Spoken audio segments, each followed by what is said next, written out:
परम सत्कार योग्य गुरु प्यारी सत्संग जी, राधा स्वामी जी। आज दिल्ली के छतरपुर में भाटी सेंटर पर बाबा जी और हजूर जी ने संगत को खुली कार से दर्शन दिए। बाबा जी ने संगत के साथ सवाल जवाब भी किए और आज हजूर जी ने भी संगत के सवालों का जवाब दिया। बाबा जी की कृपा से मुझे और मेरे परिवार को भी भाटी सेंटर जाने और बाबा जी के दर्शन करने का सौभाग्य प्राप्त हुआ। आज बाबा जी और हजूर जी स्टेज पर 9:25 पर आए। जैसे ही बाबा जी स्टेज पर आए, संगत ने जोर जोर से रोना शुरू कर दिया। आज बाबा जी पहले से काफी कमजोर दिखाई दे रहे थे। सत्संग 9:30 पर शुरू हुआ और 35 मिनट के सत्संग के बाद कुछ शब्द गाए गए। इसके बाद बाबा जी ने संगत के सवालों के जवाब देना शुरू किया। एक बच्ची ने बाबा जी से पूछा, बाबा जी, हम बच्चों का भी बहुत मन करता है कि हमें भी नामदान मिल जाए, लेकिन अभी हमारी उम्र नामदान लेने की नहीं हुई, तो हम अपने आप को कैसे समझाएं? बाबा जी ने प्यार से समझाते हुए कहा, बेटा, हर चीज का एक वक्त होता है। आजकल के बच्चे हर चीज में जल्दी करने लगते हैं और फिर बाद में उनसे संभाला नहीं जाता।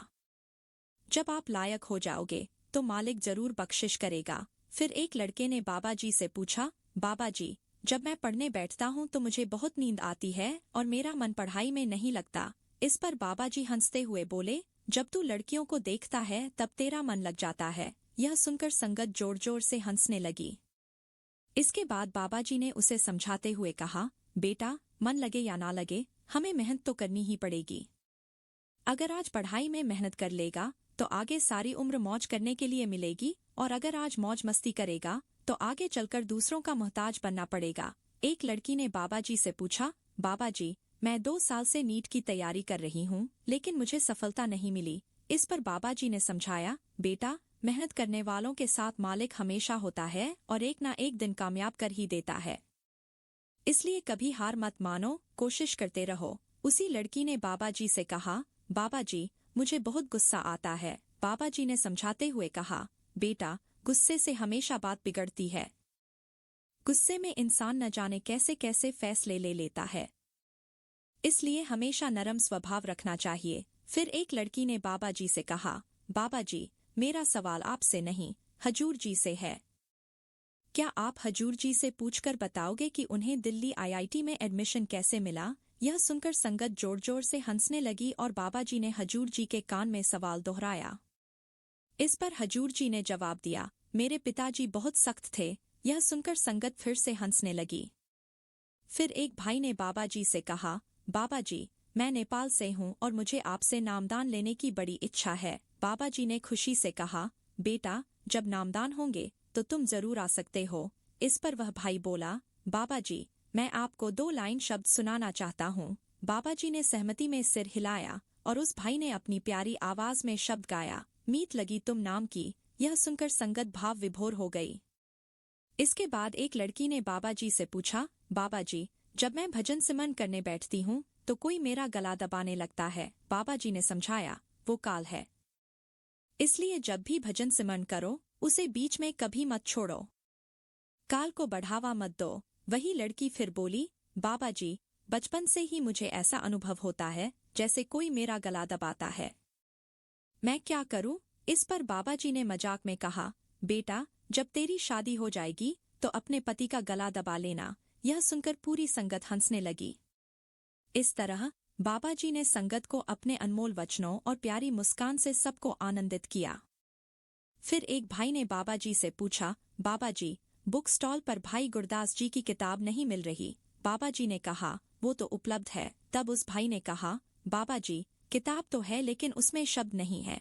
इस पर बाबा जी ने जवाब दिया, ठीक है, मैं देखता हूँ। फिर वही भाई आगे कहने लगा, बाबा जी, मेरी 2 बेटियां हैं और मुझे उनके भविष्य और पढ़ाई की चिंता सताती है। बाबा जी ने उसे समझाते हुए कहा, बेटा, आपकी चिंता करने से जो होना है वो तो होकर ही रहेगा। आप घर का माहौल अच्छा रखेंगे तो दोनों बेटियां अपने आप पढ़ाई में अच्छी बनेंगी, बाकी सब मालिक पर छोड़ दो। फिर एक लड़की ने बाबा जी से कहा, बाबा जी, मैंने कई बार सवाल जवाब की पर्ची डाली लेकिन मेरा नंबर कभी नहीं आया। आज जब मैं यहाँ आ रही थी तो मेरे भाई ने कहा कि तू मेरे नाम से पर्ची डाल और बाबा जी से मेरा एक सवाल पूछना। इसके बाद लड़की ने बाबा जी से अपना सवाल पूछा। बाबा जी, मेरा भाई अजीब बात करता है। जब बाबा जी ने पूछा कि कैसी बात, तो लड़की कहने लगी, मेरा भाई कहता है कि मैं बाबा जी बनूंगा। इस पर बाबा जी मुस्कुराते हुए बोले, बेटा, ये तो बहुत अच्छी बात है। हम सबका लक्ष्य यही होना चाहिए। इसमें अजीब या गलत क्या है? इस सवाल पर संगत जोर जोर से हंसने लगी। फिर एक बीबी बहुत जोर जोर से रोने लगी और रोते हुए ही बाबा जी से सवाल करने लगी, बाबा जी, आपका बहुत बहुत शुक्रिया जो आपने मुझे ये मौका बख्शा। मेरा कोई सवाल नहीं है आपसे, बस आप मुझे सेवा और सिमरन में हमेशा लगाए रखना। बाबा जी ने मुस्कुराते हुए कहा, बेटा, यहाँ जितने बैठे हैं, सवाल किसी के पास नहीं है। लेकिन सब बात करने का बहाना ढूंढते हैं और कोई न कोई सवाल लेकर आ जाते हैं। जो भजन सिमरन करते हैं, उन्हें सारे सवालों के जवाब अपने अंदर ही मिल जाते हैं। बीबी लगातार जोर जोर से रो रही थी और सेवादार उसे चुप कराने की कोशिश कर रहे थे। वह बीबी कहने लगी, बाबा जी, आप बहुत अच्छे हो। मुझे कुछ नहीं चाहिए। सब ले लो, घर, जमीन, पैसा, लेकिन मुझे सेवा और सिमरन से कभी दूर मत करना। मेरे पति और बच्चों को भी अपनी ओर लगा लो। इसके बाद एक लड़के ने बाबा जी से पूछा, बाबा जी, जब हम किसी से निस्वार्थ प्रेम करते हैं, तो क्या ये भी परमार्थ ही कहलाता है? बाबा जी ने समझाते हुए कहा, बेटा, अभी हमारी अवस्था नहीं है कि हम प्रेम का असली मतलब समझ सकें। हम प्रेम तो करते हैं, लेकिन उसे बांटना नहीं चाहते। सच्चा प्रेम वो होता है जहाँ कोई चाहत नहीं होती। इस तरह बाबा जी के अनमोल वचनों और करुणा से संगत के दिलों को सुकून और मार्गदर्शन मिला। फिर एक लड़की ने बाबा जी से स्वर्ग और नर्क के बारे में सवाल किया। लड़की ने इंग्लिश में पूछा था, जिसका मैं आपको हिंदी में अनुवाद सुनाती हूँ। लड़की ने कहा, बाबा जी, जब हम मर जाएंगे तो क्या सच में आगे स्वर्ग और नर्क होते हैं?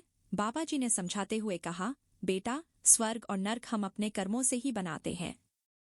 अच्छे कर्म करेंगे तो जिंदगी स्वर्ग बन जाएगी और बुरे कर्म करेंगे तो यही जिंदगी नर्क बन जाएगी। फिर एक बीबी ने बाबा जी से पूछा, बाबा जी, मेरा बेटा पूछता है कि जो सेवादार होते हैं वो हमेशा सफेद कपड़े ही क्यों पहनते हैं? हमारे देश में सफेद कपड़े तो विधवाएं पहनती हैं। बाबा जी मुस्कुराते हुए बोले, क्या मैंने कभी कहा है कि सफेद कपड़े पहनकर ही सेवा पर आना है? हम पता नहीं क्यों कपड़ों में रूहानियत ढूंढने लगते हैं। या फिर शायद आप लोग इसलिए सफेद कपड़े पहनते हो क्योंकि मैं सफेद कुर्ता पहनता हूँ। फिर एक बीबी कहने लगी, बाबा जी, आजकल लोग मोबाइल में सबसे ज्यादा समय बर्बाद कर देते हैं। हम एक परिवार में रहते हुए भी एक दूसरे से बात नहीं कर पाते।